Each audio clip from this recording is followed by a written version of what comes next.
Mass എന്ന ചുരുക്കപ്പേരിൽ അറിയപ്പെടുന്ന museum രാജ്യത്തെ ഏറ്റവും വലിയ പ്രദർശന കേന്ദ്രങ്ങളിൽ ഒന്നാണ്. 1990കളിലാണ് ആന്റ്വെർപ്പ് സിറ്റി കൗൺസിൽ മ്യൂസിയം സ്ഥാപിക്കാൻ തീരുമാനിച്ചത്. കെട്ടിടം രൂപകൽപ്പന ചെയ്യുന്നതിനായി ന്യൂട്രലിംഗ് റീഡിജെക് ആർക്കിടെക്ട്സ് എന്ന കമ്പനിയെ ചുമതലപ്പെടുത്തി. ഹാൻഷൌസ് എന്ന വാണിജ്യ കേന്ദ്രം നിലനിന്നിരുന്ന ഇടമാണ് നിർമ്മാണത്തിനായി തെരഞ്ഞെടുത്തത്. മേഖലയുടെ വാണിജ്യത്തിൽ വലിയ പ്രാധാന്യമുണ്ടായിരുന്ന ഹാൻഷൌസ് 19ാം നൂറ്റാണ്ടിലെ അഗ്നിബാധയിൽ തകരുകയായിരുന്നു. 2006 മ്യൂസിയത്തിന്റെ ശിലാസ്ഥാപനം നിർവഹിച്ചു. 2011 മെയ് മാസത്തിലായിരുന്നു ഉദ്ഘാടനം. പോസ്റ്റ് മോഡേൺ ആർട്ട് ഡെക്കോ ശൈലിയിൽ മ്യൂസിയം കെട്ടിടം രൂപകൽപ്പന ചെയ്തിരിക്കുന്നു. വിവിധ മേഖലകളെ പ്രതിനിധീകരിക്കുന്ന 4,70,000 വസ്തുക്കളാണ് ഇവിടെ സംരക്ഷിച്ചിരിക്കുന്നത്. ഇതിൽ നിന്നും തെരഞ്ഞെടുത്ത വസ്തുക്കളാണ് പ്രദർശിപ്പിക്കുക. നിശ്ചിത കാലയളവിനു ശേഷം പ്രദർശനങ്ങൾ നവീകരിക്കുന്ന പതിവുമുണ്ട്. ആന്റ്വെർപ്പിന്റെ ചരിത്രവും ലോകത്തിന്റെ മറ്റു ഭാഗങ്ങളുമായി ഇതിനുള്ള സാംസ്കാരികവും ചരിത്രപരവുമായ ബന്ധവും അടിസ്ഥാനപ്പെടുത്തിയാണ് മ്യൂസിയം സജ്ജീകരിച്ചിരിക്കുന്നത്. ഏഷ്യയും ആഫ്രിക്കയും അടക്കം വിവിധ വൻകരകളുമായുള്ള ബന്ധത്തിനും പ്രാധാന്യം നൽകിയിട്ടുണ്ട്. വിവിധ മേഖലകൾക്കായി പ്രത്യേകം ഗ്യാലറികൾ നിർമ്മിച്ചിരിക്കുന്നു. ചരിത്രം, സംസ്കാരം, കല, നരവംശാസ്ത്രം, സമുദ്രയാനം തുടങ്ങി ഒട്ടേറെ മേഖലകളെ സംബന്ധിക്കുന്ന പ്രദർശനങ്ങൾ മ്യൂസിയത്തിൽ കാണാം. നൂതന സാങ്കേതിക വിദ്യയുടെ സഹായവും ഇതിനായി ഉപയോഗപ്പെടുത്തിയിരിക്കുന്നു. വിസിബിൾ സ്റ്റോർ എന്നാണ് പ്രധാന ഗ്യാലറിയുടെ പേര്.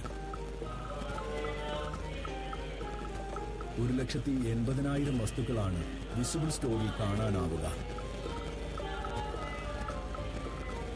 പ്രദർശനങ്ങൾക്ക് പുറമെ യുവാക്കൾ നേതൃത്വം നൽകുന്ന നിരവധി പരിപാടികളും മ്യൂസിയം ആവിഷ്കരിക്കാറുണ്ട്. വിജ്ഞാന പരിപാടികളും ബോധവൽക്കരണ യജ്ഞങ്ങളും ഇതിൽ ഉൾപ്പെടുന്നു. മാസ് ഇൻ യൂത്ത് ഹാൻഡ്സ് എന്നാണ് ഇത്തരം പരിപാടികൾക്ക് പൊതുവെ നൽകിയിരിക്കുന്ന പേര്.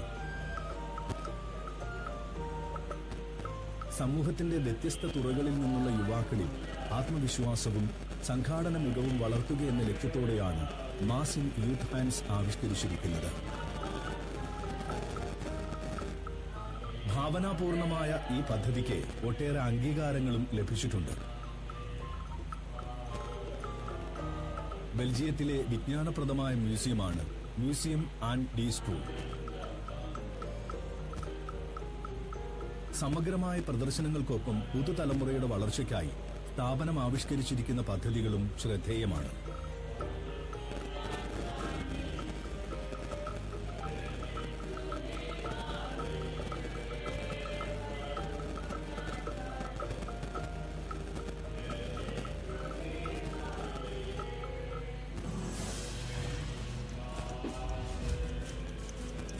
ലിസ സെന്റ് ഊബൻ എന്ന ഇംഗ്ലീഷ് നോവലിസ്റ്റിനെ സ്മരിച്ചുകൊണ്ടാണ് നമ്മൾ തുടങ്ങിയത്. ജീവിതവുമായിട്ടുള്ള ഫ്ലേർട്ടിംഗ് ആണ്, ശൃംഗാരമാണ് യഥാർത്ഥത്തിൽ ഓരോ യാത്രയും. ആ യാത്രയെ ആസ്വദിക്കാൻ നമുക്കാകട്ടെ. അറൗണ്ട് ദ വേൾഡ് ഇൻ 30 മിനിറ്റ്സിന്റെ മറ്റു എപ്പിസോഡിലൂടെ നമുക്ക് വീണ്ടും കാണാം.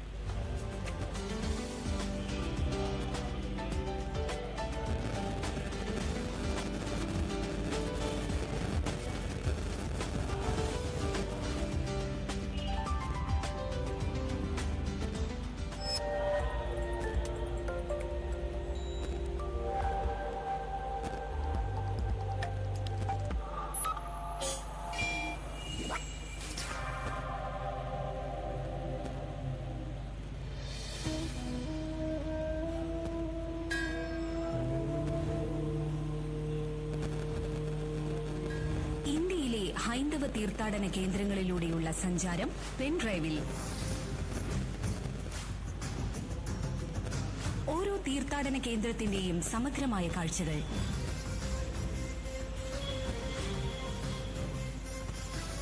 അതിന്റെയെല്ലാം ചരിത്രവും ഐതിഹ്യങ്ങളും വിശ്വാസങ്ങളും.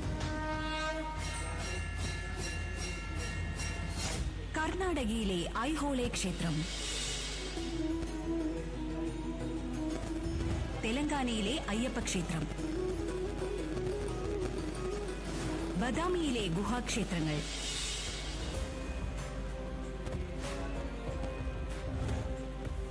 മഹാരാഷ്ട്രയിലെ ഭവാനി മാതാ ക്ഷേത്രം,